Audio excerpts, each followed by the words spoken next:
रहस्यमयी जंगल का काला दरवाजा एक छोटे से गांव के पास बहुत पुराना जंगल था। लोग उस जंगल में जाने से डरते थे क्योंकि वहां रात होते ही अजीब आवाजें आने लगती थीं।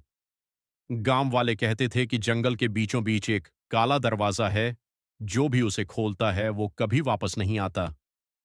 लेकिन गांव के दो दोस्त, अंश और लक्ष्य, इन बातों पर विश्वास नहीं करते थे। दोनों ने फैसला किया कि वो रात में जंगल जाकर सच पता लगाएंगे और उसका वीडियो बनाएंगे। रात के 11 बजे दोनों टॉर्च और कैमरा लेकर जंगल में पहुंचे। शुरुआत में सब सामान्य था, सिर्फ हवा की आवाज और पेड़ों की सरसराहट सुनाई दे रही थी। लेकिन जैसे जैसे वे अंदर जाते गए, उनका फोन नेटवर्क गायब हो गया।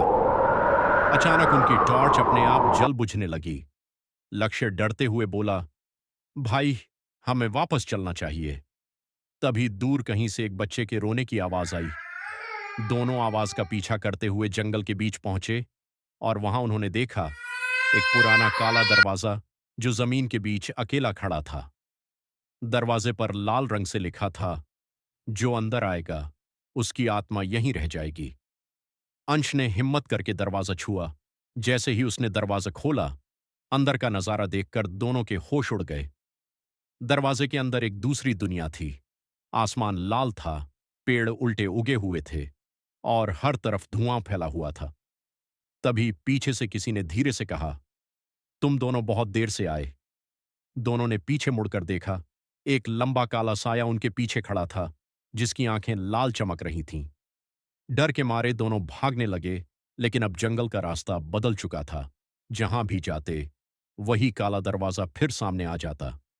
अचानक लक्ष्य जोर से चीखा, क्योंकि किसी ने उसका पैर पकड़ लिया था। अंश ने उसे बचाने की कोशिश की, लेकिन धुएं में लक्ष्य गायब हो गया। अंश पूरी ताकत से भागा और किसी तरह जंगल से बाहर निकल आया। लेकिन जब गांव वालों ने उससे पूछा कि लक्ष्य कहाँ है, तो अंश सिर्फ एक ही बात बोल पाया, दरवाजा अभी भी खुला है। उस रात के बाद अंश कभी सामान्य नहीं रहा और कहते हैं, आज भी रात 12 बजे उस जंगल से किसी बच्चे के रोने की आवाज आती है।